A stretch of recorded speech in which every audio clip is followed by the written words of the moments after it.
амандық болса, жаңа кассациялық соттар өзінің жұмысын бастайды.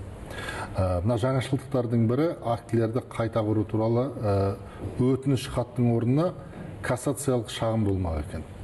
Бұл іс жүзінде нені білдіреді? Одан өзге тағы да қандай басқа жаңашылдықтар бар?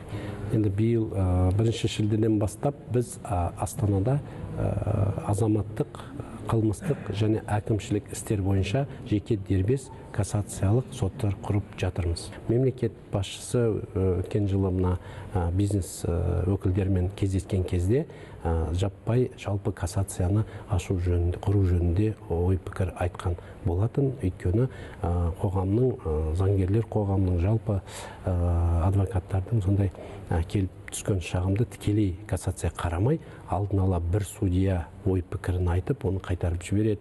Бұл кассация судьялар отырып, талқылау кезінде қарамай, жалпы кассация жоқ деген ой пікір болды. Және де келіп түскен мысалы 9 мың мен 11 мыңның арасында жылда кассацияда өзінің түріне, жаңағы сумма мөлшеріне қарап қарауға, кассацияда қарауға жататын істердің тек қана жаңағы 5% қаралады екен. 5%-ның ішінде 2%-ын қайта қарап жібереді де, 3% бойынша ғана шешім қабылдайды деген статистикалық мәліметтер болды.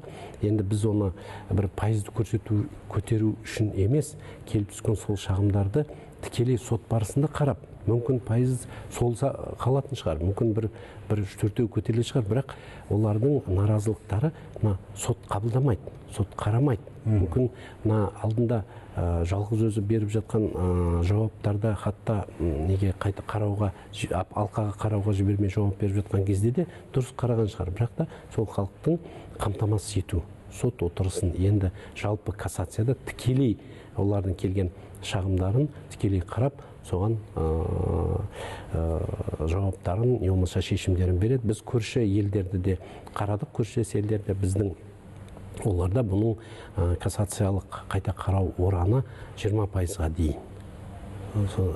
Алдағы уақытта 2027 жылдан бастап біз бұл шектеуді де кассация қарау, жаңа ненің дау-дамайдың түріне қарап, суммасына қарап, шектеулерді де алып тастап, көп істерді қараймыз деген сондай ойымыз бар.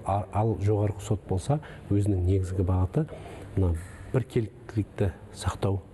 Одан кейін заңның дамуы бойынша егер бір шешімдер қабылдану керек болатын болса, сол кезде араласады. Және де негізгі өзінің функциясы нормативті қаулыларды жүйеге келтіріп, кейбір түсініспеушіліктер болып жатса, соған байланысты нормативті қаулы жаңада, және екінші жағынан енді жоғарғы 3 алқа жеке құрылғандықтан, олардың